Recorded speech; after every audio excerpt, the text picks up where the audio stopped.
Good, was popping. We here, man. I'm back with another video, man. And I'm back with another crazy video. And this time we don't got police body cam footage.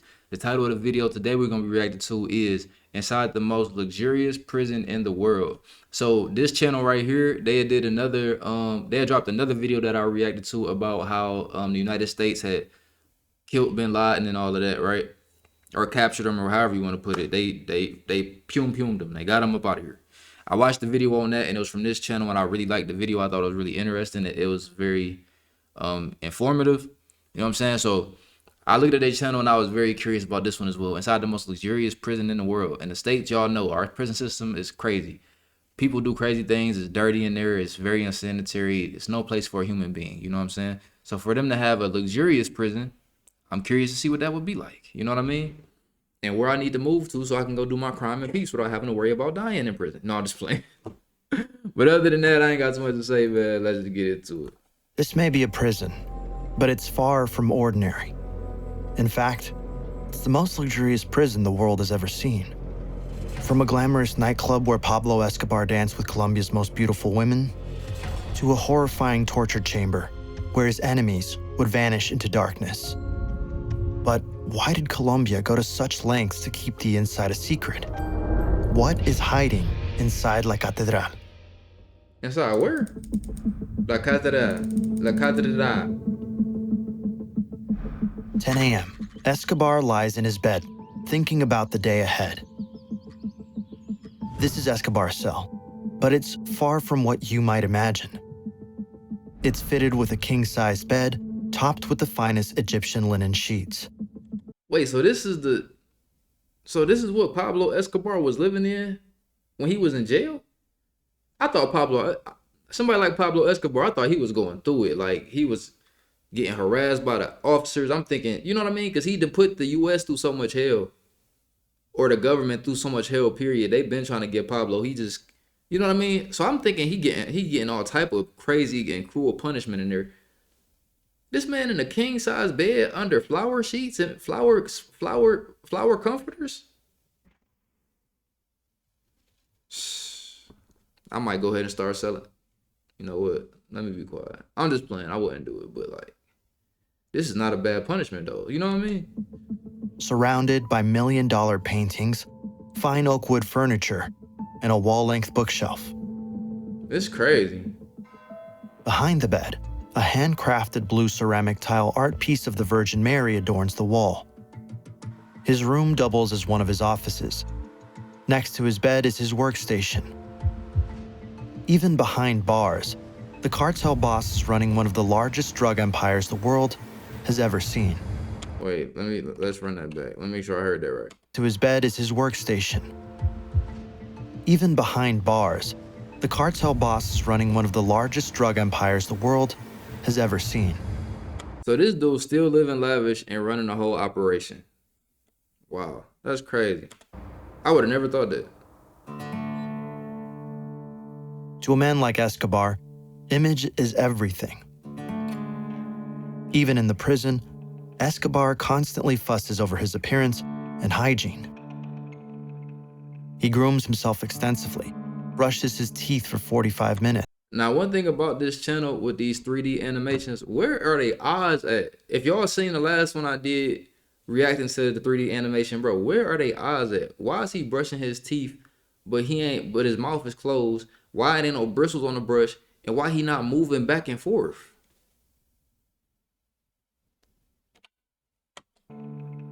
He grooms himself extensively, brushes his teeth for 45 minutes.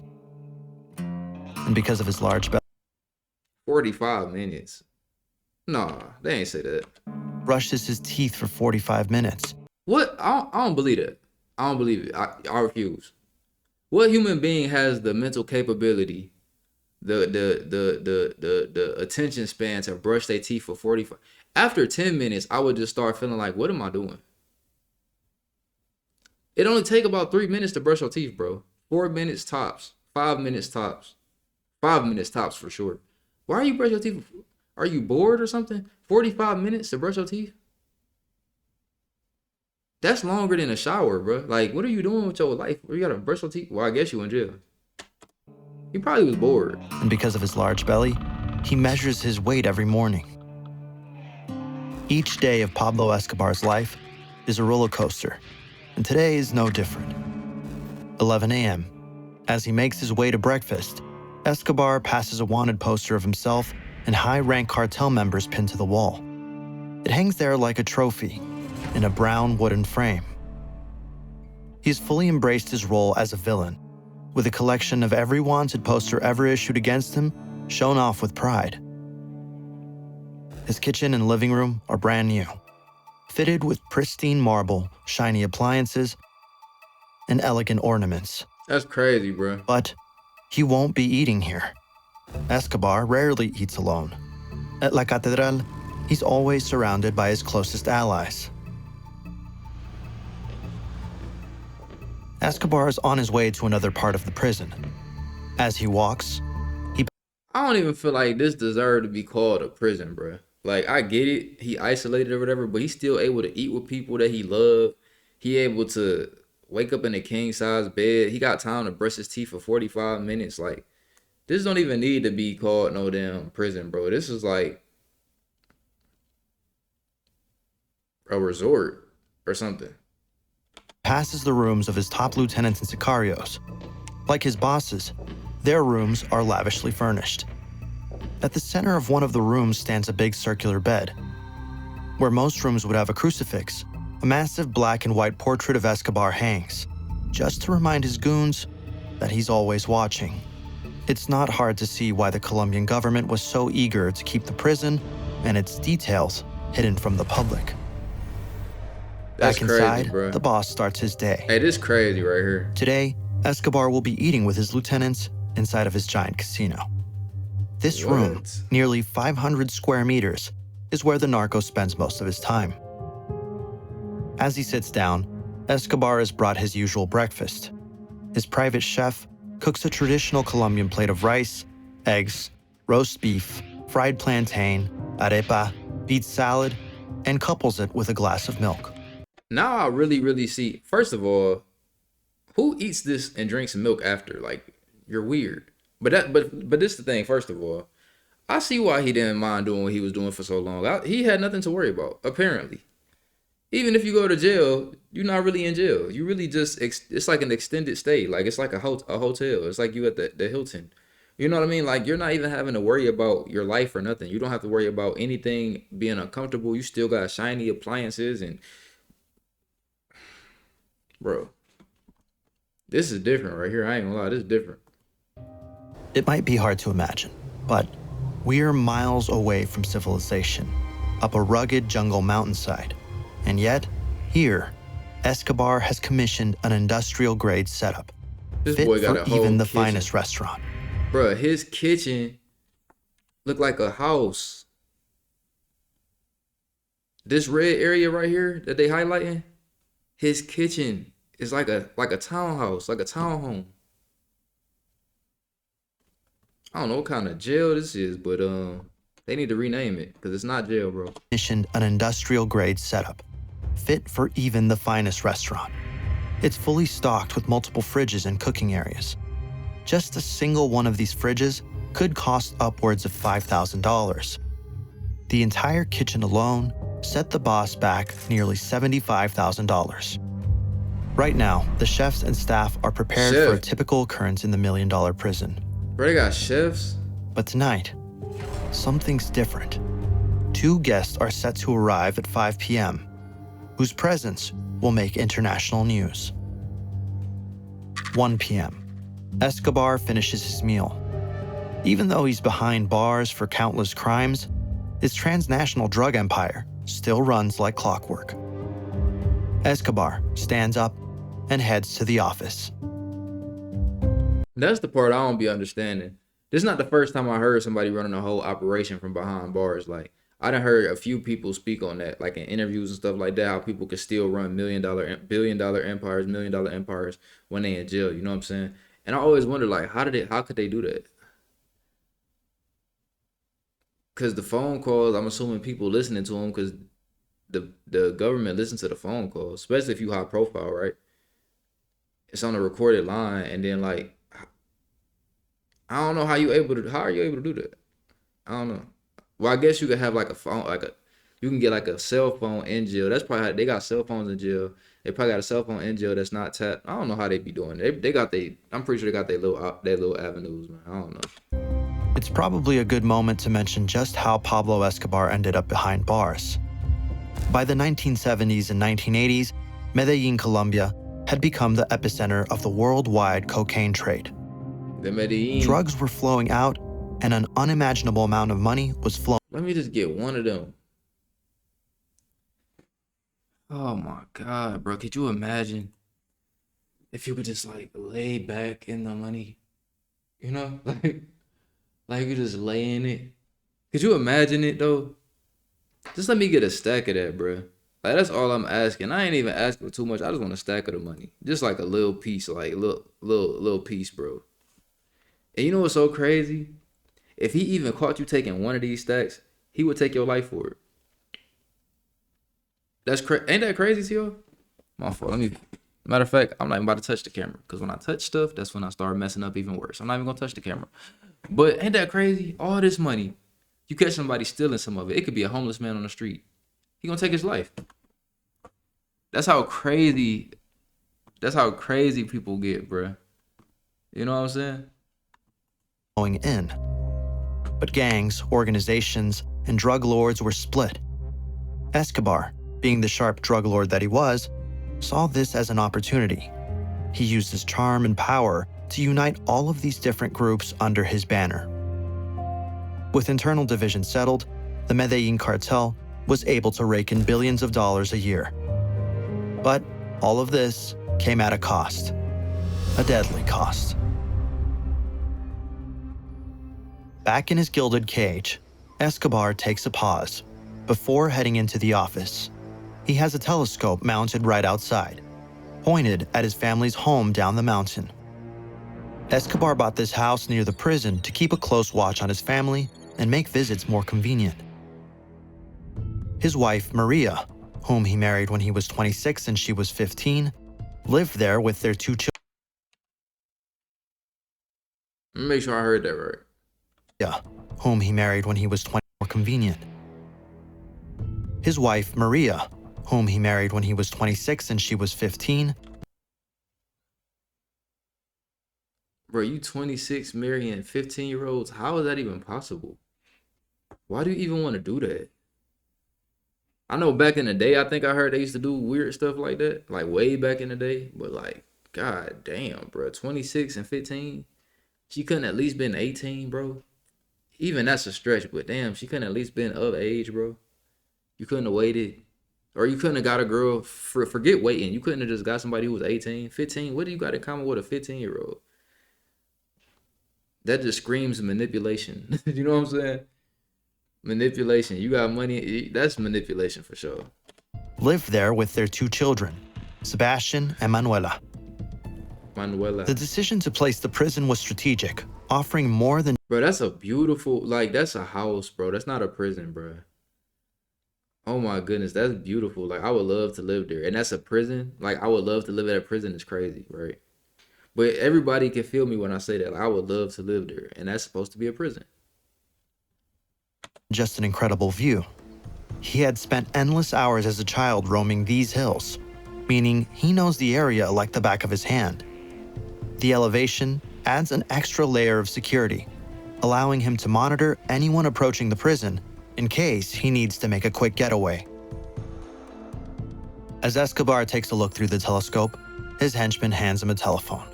His daughter is on the line.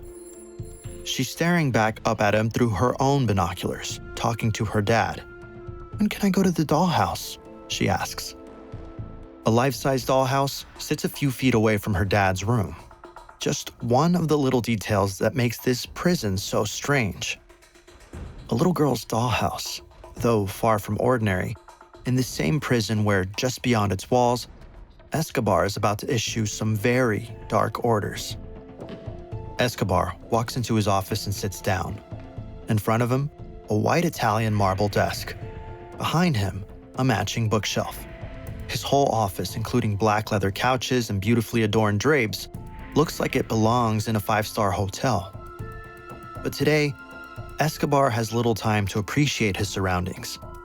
On his mind is only one thing: betrayal. As we mentioned earlier, the rise of Escobar's cartel came at a steep cost. Escobar had ordered the assassinations of countless people, including very popular political and business leaders. That'd be the crazy thing about like being a drug lord and all that stuff too. It's like all them people in that industry, bro, who be super rich like that, you know they got blood on their hands. And the blood that be on their hands, it's enough to swim through. Like, as much blood as they got on their hands, if they was to shake them real good, they'll create a pool. That's how much blood is on their hands, bro. Like, I couldn't imagine, like, it's one thing to, take somebody's life in self-defense or something like that, or, like once or twice you mess around, gotta defend yourself or something, but bro, this is just your life. Like, you do this so much, you got bodies on bodies, bro, that you're responsible for. That's crazy. Including very popular political and business leaders. Damn. He was also responsible for terrorist attacks, including the downing of a commercial aircraft, killing hundreds. His huge criminal empire made him a target for both governments and criminals. This made him paranoid beyond belief. Escobar saw enemies in every corner, even where none existed. At his desk, Escobar picks up the phone and calls Fernando Galeano. He's furious. He had ordered all of the capos of the cartel to begin sending him $500,000 per week. Disobeying a direct order from Pablo Escobar is not something many people get away with. You ordering me to send you how much money per week, sir? Are you insane? Yeah, he would have had to come kill me. Ain't no way, bro. 500,000 a week. How much are we making? I better be making 5 billion a day. 500,000 a week, bro. Are you serious? Are you serious? 500,000 a week? Of the cartel to begin sending him $500,000 per week. Disobeying a direct order from Pablo Escobar is not something many people get away with. At least, not in one piece. Escobar and Galeano argue, and they both say a lot of things Galeano is going to regret. Finally, Escobar orders that he and his associates immediately come to the prison. He slams the phone down. 5 p.m. Outside the prison walls, a few cars make their way up the prison's entrance. Inside one of them are two of the world's most famous soccer players, René Higuita, the goalkeeper of the Colombian national team. Next to him, the legendary Diego Maradona, the pride of Argentina and soccer itself. That's crazy. Hold on, let me rewind this real quick and make sure I'm hearing it all. I gotta verify everything I'm hearing before I start speaking. Hold on, I'm sorry, y'all. Outside the prison walls, a few cars make their way up the prison's entrance. Inside one of them are two of the world's most famous soccer players, René Higuita. Right, that's what's crazy, bro. These are soccer players. These are pro athletes. These are millionaires off of something legal. And they're pulling up to see Pablo Escobar in jail for what? You don't know. I mean, I don't know what their relations is. I don't know if they family or something. That's the only thing I could think of. But outside of that, why is y'all pulling up to see this crazy? You feel me? For what? Y'all are over rich. Y'all are super rich. Legally, though. I'm not pulling up to see nobody behind bars for what Pablo Escobar in there for. I'm not pulling up. You know what I'm saying? Like I said, unless we family or something like that. But I'm not trying to be your friend, bro. I'm trying to tell you, if I get multi-millions, if I get multi-millions as an adult, and I didn't know this crazy, super stinking rich drug lord before I made it, I'm not trying to be your friend. No, that would be stupid. Why'd I risk everything I got to go? You know what I mean? The goalkeeper of the Colombian national team. Next to him, the legendary Diego Maradona, the pride of Argentina and soccer itself. But he might be the reason they even made it to the league. They aren't just here for a friendly chat with Escobar. They're about to play a private match on one of the two state-of-the-art soccer pitches that sat behind the prison. What? The main soccer field, measuring almost the size of the prison itself, is allegedly one of the nicest in the city. The floodlights surrounding it are so bright that people in Medellin, dozens of miles away, could tell when Escobar was playing a match. Damn. Diego Maradona would later say, "We faced off playing as forwards for the respective teams, and the drug lord managed to score several goals." After the match, Escobar and his guests head to the heart of the compound, the Grand Casino Hall, where much of the Kingpin's leisure time is spent. Spanning 450 square meters, this massive room is more than just a gaming center. The casino hall is fully equipped to cater to every whim. 2 pool tables sit in one corner, along with a ping pong table and multiple casino-style gaming stations. At the center of it all is a small altar, dedicated to his beloved Archangel Saint Michael. It's said that Escobar prays to the saint for protection, believing the divine helps shield him from the law, despite the growing international efforts to tear his empire apart. But the room isn't all fun and games. It has an important practical side too. At the back, there's storage for his and his lieutenants' prized motorbikes. Ironically, one half of the hall is enclosed by prison bars. But in La Catedral, these bars aren't meant to lock anyone in. They're literally a mockery of Colombian and world authorities. "You got me," Escobar says. The bars serve as a reminder that even as a prisoner, nobody takes away his freedom.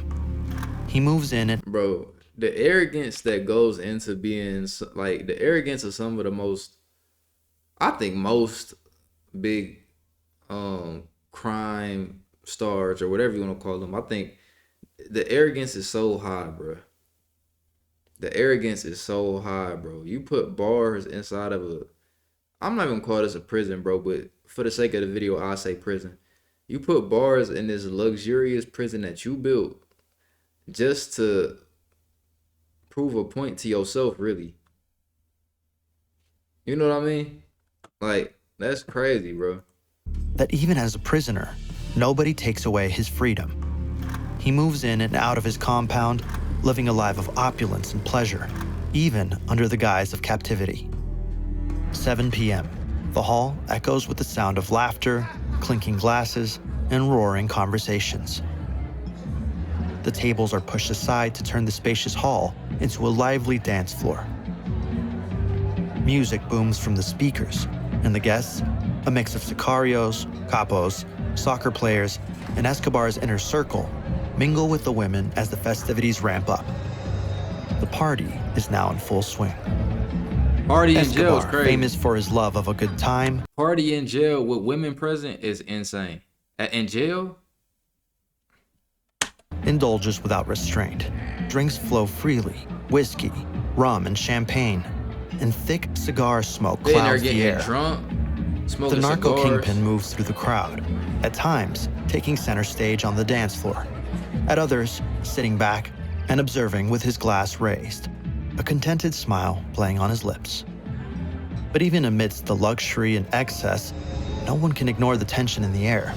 Escobar is a man who lives on the edge, and everyone knew that his mood could shift in an instant. That's my whole point. That's what I was saying about the soccer players. Why is y'all coming kicking it with this crazy motherfucker, bro? There's no way, bro. I'm cool.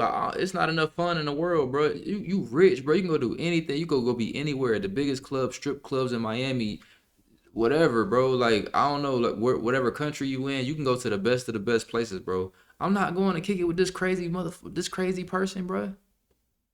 No, and I gotta be on edge because your mood might change, like, and we inside this private compound that you call prison. No, bro, no. The hours ticked by. The vibe of the evening slowly began to change. 10 p.m. Another set of cars appear at the compound's gates. Their approach much quieter. As they pull in, one of Escobar's sicarios lets him know. The carefree mood of the evening drains from his face, replaced by something much darker. The music continues. The laughter still echoes through the hall, but Escobar's mind fills with unspeakable thoughts. The mask Pablo Escobar has worn for the past few hours is about to slip.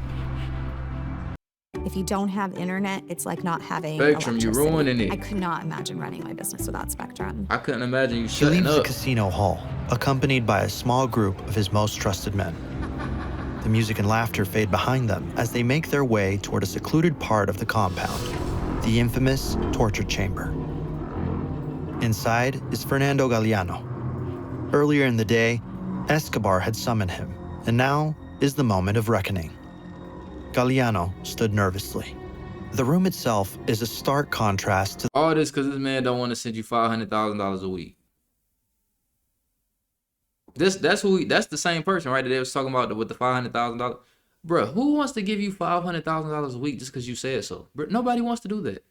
Now this man got to get tortured and die. the luxury of the rest of the compound. Cold, bare walls surround them, and the dim lighting is like something out of a movie. This chamber is the last stop for anyone who crosses the drug kingpin. Escobar enters, his demeanor cold as ice. He wastes no time. With a steel gaze, he confronts Galeano about his refusal to pay the $500,000 weekly tribute. Galeano tries to plead his case. Little does he know, his fate was sealed the second he walked through the front door. Escobar's men overpower him. Nobody knows for sure what happens next, though horrifying rumors circulate. Only the outcome is certain. Galeano will not leave La Catedral alive. Escobar exits the room, and his guards carry out the execution.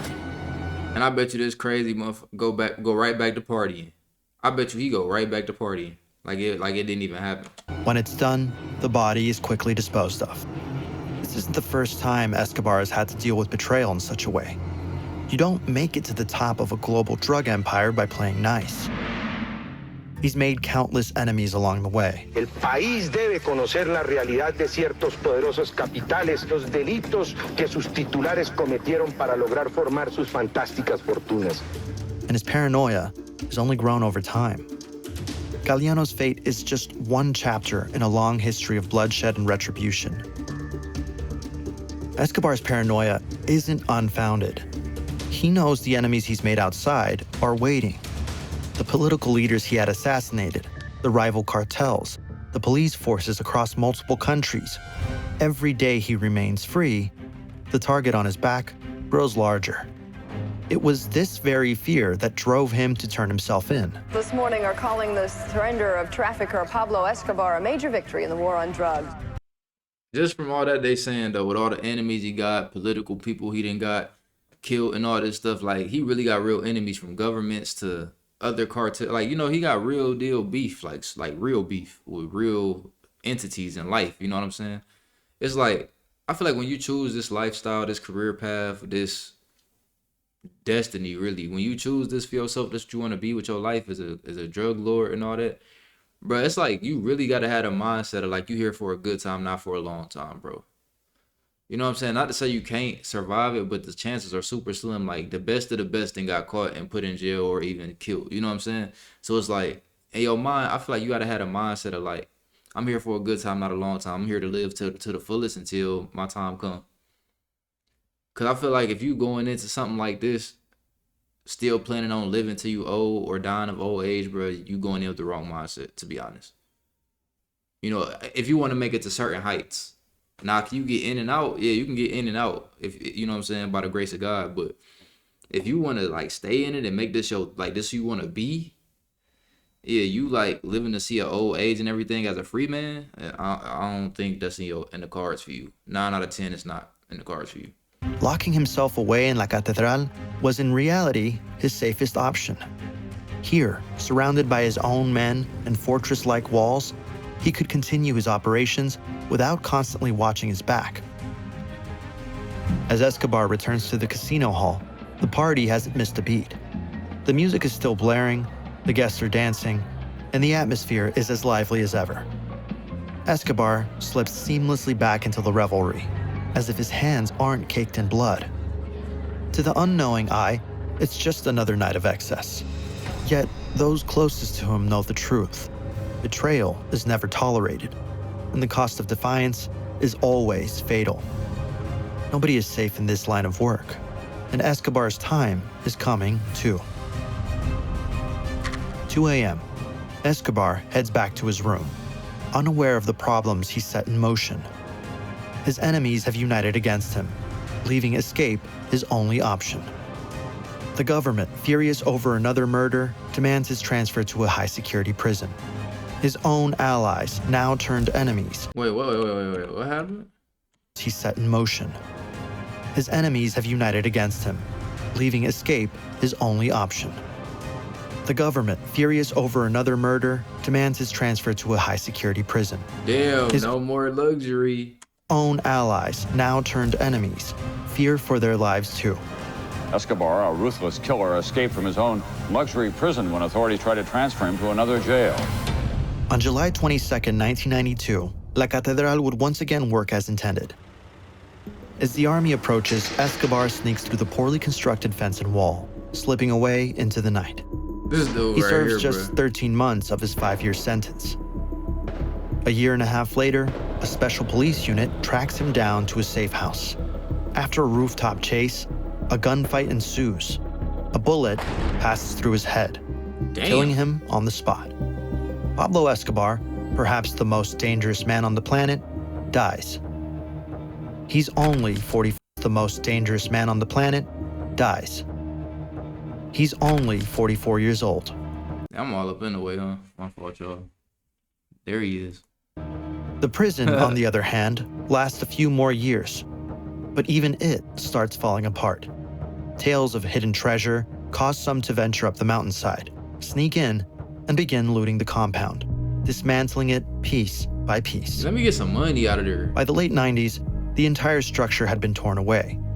It's as if the palace had never existed at all. Colombia portrayed Pablo Escobar's imprisonment as a sign of strict control, framing his arrest as a major victory in the country's war on drugs. To maintain this image, the media was tightly controlled, revealing little about the luxurious reality inside his prison to avoid scrutiny. The site where La Catedral once stood is now a monastery and nursing home for impoverished senior citizens. While it had once been where the drug lord had built a castle of sin and torture, it's now a place of respite and healing. Still, there's no washing away its dark history, and its inhabitants no doubt still remember the turbulent years of Pablo Escobar, El Patron. Man, these videos be so fire, man. Whoever be putting these together, they be doing their thing. These videos be fire. I ain't gonna lie. I like these, though. I ain't gonna lie. But that's the video, man. Go ahead, like, comment, subscribe, man. That dude was crazy. Other than that, I'm out.